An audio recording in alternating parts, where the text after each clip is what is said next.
नमस्कार दोस्तों, प्रणाम। दोस्तों जरा सोच के देखो क्या होगा अगर सुपरमैन जैसा कोई हीरो लोगों को बचाने की जगह उसकी जिंदगी को बर्बाद करने लगे और कोर्ट में खास यूं कि कोई उसे रोक ना पाए, क्योंकि ये सुपर हीरोज किसी भी सरकार से ज्यादा पावरफुल हैं।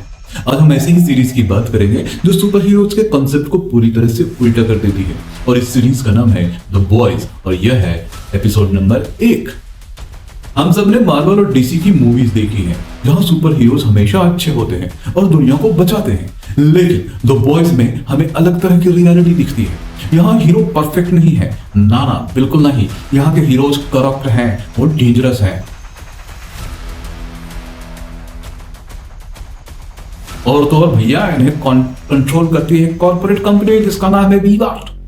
कहानी शुरू होती है एक चेस सीन से, जहां एक अपराधी एक वैन से भाग रहा होता है और उसके पीछे लगी है पुलिस की गाड़ियां। ये भाई लहरिया कट मारते हुए इधर से उधर भाग रहे हैं। वैन भागते भागते दो नवयुवकों को कुचलने ही वाली होती है कि गाड़ी के सामने आ जाती है सुपर हीरोइन क्वीन, और क्वीन से टकराकर गाड़ी पिचक जाती है। अब क्वीन में गाड़ी के अंदर समा जाती है। गाड़ी में बैठे अपराधी दोनों नवयुवकों के कनपट्टी पे लगा देते हैं बंदूक। ए लेडी, आगे बढ़े ना तो इसका खोपड़िया में मार देंगे, कट्टा फट जाएगा, चाहे माथा हो या सिलबट्टा। लेकिन हाथ में पकड़ा हुआ बंदूक प्लास्टिक की तरह पिघल गया। सुपर हीरोज में सबसे पावरफुल और सारे सुपर हीरोज का बॉस होमलैंडर की आकाश से एंट्री होती है। आकाश से धीरे धीरे उतरते होमलैंडर की आंखों से निकल रही लेजर लाइट जो संसार की किसी भी बस्ती को पिघला सकती है। दोनों अपराधी पकड़ लिए जाते हैं और पुलिस के हवाले कर दिए जाते हैं। यह है ह्यूई एक साधारण सा लड़का है जो एक इलेक्ट्रॉनिक शोरूम में काम करता है।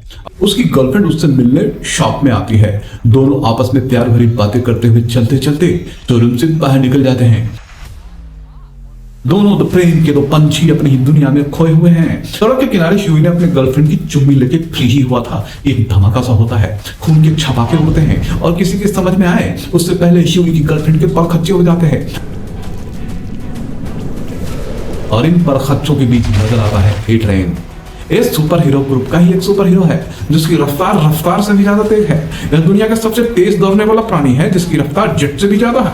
और इसी रफ्तार से जा रहा ए ट्रेन ह्यूई की गर्लफ्रेंड से टकरा जाता है और गर्लफ्रेंड का पुर्जा बिखर जाता है। ह्यूई देखता है कि उसके हाथ में उसकी गर्लफ्रेंड का सिर्फ हाथ बचा हुआ है, बाकी बॉडी पुर्जे सड़क पे बिखरी है। ए ट्रेन 2 सेकंड के लिए रुकता है और अपनी मंजिल की तरफ दौड़ बढ़ता है जैसे कुछ हुआ ही नहीं है। अमेरिका के दूर दराज इलाके में यह लड़की कार को डंबल बनाकर एक्सरसाइज कर रही है। इस लड़की का नाम स्टारलाइट है जिसकी आंखों से बिजली निकलती है। यह A7 जो सुपर हीरोज का एक एलीट ग्रुप है उसमें जाना चाहती है। बचपन से ही स्टारलाइट के माँ बाप को पता था कि यह एक सुपर ह्यूमन है और यह बड़ी होकर दुनिया को बचाने का काम करेगी। इधर ह्यूई की गर्लफ्रेंड की फ्यूनरल पे सभी शुभचिंतक आते हैं। ह्यूई उदास होता है। टीवी पर न्यूज चलती है जहां पर ह्यूई की गर्लफ्रेंड की मौत पर संवेदना तो व्यक्त की जाती है, लेकिन इसका दोष ए ट्रेन को नहीं दिया जाता है। ह्यूई के पिता ह्यूई को समझाते हैं कि बेटा ये सुपर हीरोज हैं, इतने लाखों लोगों को बचाया है, एक दो बाय मिस्टेक मर भी जाते हैं तो क्या फर्क पड़ता है। वी-गार्ड कंपनी की ओर से लॉयर आता है और ह्यूई को कंपनसेशन के तौर पर $45,000 का चेक देता है, मानो जैसे कंपनी एहसान कर रही हो।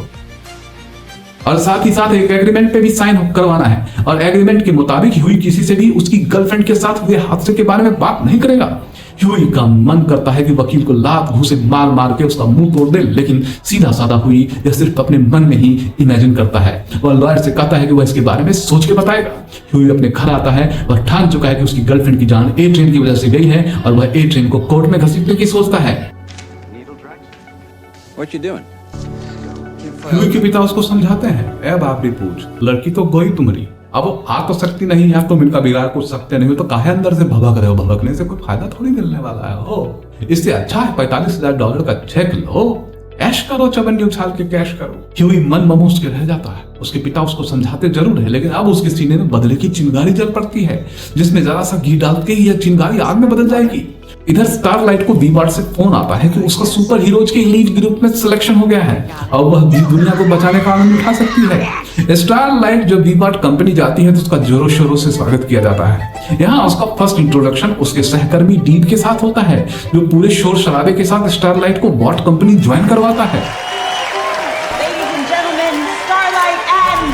डीप एक मछली की तरह है जो पानी यानी कि नदियां, दरिया, समंदर में होने वाले अपराधों को रोकता है, क्योंकि उसके अंदर फिश वाली क्वालिटी है। वह स्टारलाइट को कंपनी घुमाता है। बातों ही बातों में पता चलता है कि डीप स्टारलाइट का क्रश हुआ करता था।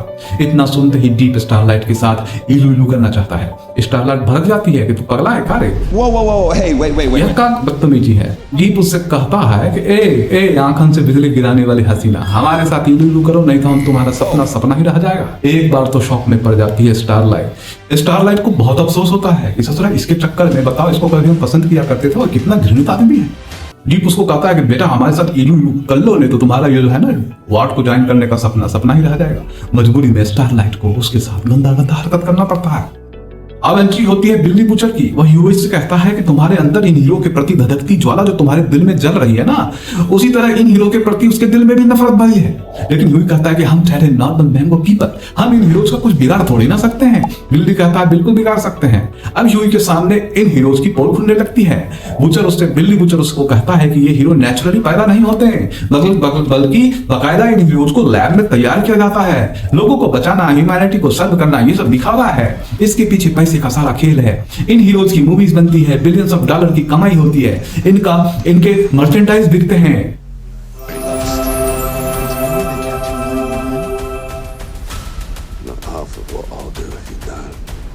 और तो और ये हीरो वो हर गलत काम करते हैं।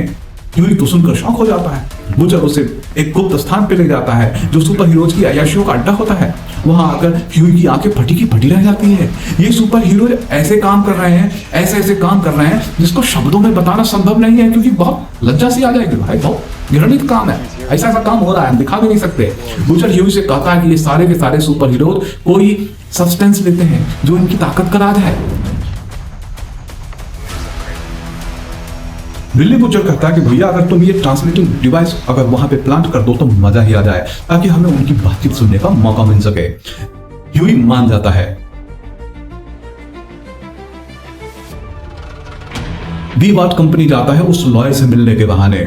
उसने लॉयर के सामने शर्त ही रखी थी कि वह कंपनी में ए ट्रेन के सामने ही इस एग्रीमेंट को साइन करेगा और ए ट्रेन को उसको पर्सनली माफी मांगनी पड़ेगी। ह्यूई वॉशरूम जाने का बहाना करता है और वॉशरूम जाकर उस डिवाइस को अपने फोन से निकालता है और कॉन्फ्रेंस रूम के टेबल के नीचे सक्सेसफुल इस डिवाइस को प्लांट कर देता है। लेकिन यहाँ एक बहुत बड़ा ब्लंडर हो जाता है। गड़बड़ यह हो जाती है कि जब ह्यूई ट्रांसमिटिंग डिवाइस को अपने फोन से निकाल रहा था वॉशरूम में, इतने में स्टारलाइट वॉशरूम में आती है। किसी के आ जाने से ह्यूई चौंक जाता है और वो डिवाइस उसके हाथ से गिर जाता है। हालांकि स्टारलाइट को इस बात का पता नहीं चलता, लेकिन ट्रांसलूसेंट जो कि एक सुपर ह्यूमन है, वह इंडिविजुअल, वह अदृश्य होने की क्षमता रखता है। हाँ भैया, उसको कोई देख नहीं सकता। ये आदमी हमेशा ही वॉशरूम नहीं रहता है। वह इस घटना को नोटिस कर लेता है। ह्यूई सक्सेसफुली बॉस की बिल्डिंग से निकल जाता है। कंपनी की सीईओ से गवर्नर की मुलाकात की एक डील का हिस्सा थी। Well, we're thinking about making a move. How much? 300 million a year. दरअसल कंपनी हर अमेरिकन स्टेट को सुपर हीरोज का सप्लाई करती थी। इसके लिए $100 of million चार्ज करती है। लेकिन इस गवर्नर से सीईओ की ठीक से बैठ नहीं रही, क्योंकि सीईओ ने जितनी डिमांड की वह उससे 100 मिलियन कम की ऑफर दे रहा था। 200 million for Nubian Prince. I can sell that. CEO को बात अजीब सी लगती है, क्योंकि इस कंपनी के खिलाफ बोलने की जरूरत आज तक किसी ने नहीं की। तभी गवर्नर कहता है कि उसके इस बात का पता है कि सारे हीरोज गॉड ने नहीं भेजे, बल्कि कंपनी ने तैयार किए हैं। I happen to know about Compound V. What is Compound V? इधर ह्यूई बुचर को सी ऑफ करके शोरूम में आता है। तभी वहां ट्रांसलूसेंट आता है। ट्रांसलूसेंट के हाथ में वही डिवाइस है जो ह्यूई कॉन्फ्रेंस टेबल पे प्लांट करके आया था। और उसके बाद ट्रांसलूसेंट ह्यूई को बुरी तरीके से मारता है, कुत्ता की तरह मारता है। Why'd you put it the fuck? Please, no. वह ह्यूई को मार ही देता है, लेकिन सही समय पर बुचर की एंट्री हो जाती है और किसी तरह से आश्चर्यजनक रूप से ट्रांसलूसेंट को बेहोश करने में कामयाब हो जाते हैं। यहाँ बहुत ही जबरदस्त फाइट सीन है और इसे देखने में काफी मजा आया।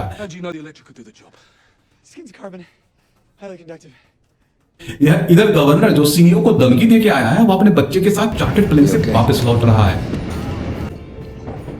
जब उसका चार्टर्ड प्लेन आसमान की बुलंदियों पे पहुंचता है तो गवर्नमेंट के बच्चे तो गवर्नमेंट का जो बच्चा है, बेटा है, उसे प्लेन के साथ कुछ उड़ता हुआ फील होता है। वह ध्यान से देखा तो वह होमलैंडर था। वो अपने पिता को बताता है, लेकिन दोनों कुछ समझ पाते होमलैंडर के नैन चक्षु खुलते हैं और विनाशकारी लेजर लाइट प्लेन को आसमान में ही 2 टुकड़े कर देती है। यहीं पर यह एपिसोड खत्म हो जाता है। मैंने एपिसोड के सारे मेन पॉइंट को कवर करने का पूरा प्रयास किया है, लेकिन अगर फिर भी कुछ मिस्टेक हुआ हो तो अगले एपिसोड में उसे ठीक करने का प्रयत्न भी करूंगा। वीडियो को पूरा देखा है तो लाइक कर दो भैया, और सब्सक्राइब भी और शेयर भी कर दो। इससे और भी अच्छा कंटेंट बनाने का प्रेरणा मिलता है अगले वीडियो में। तब तक के लिए प्रणाम, जय श्री राम।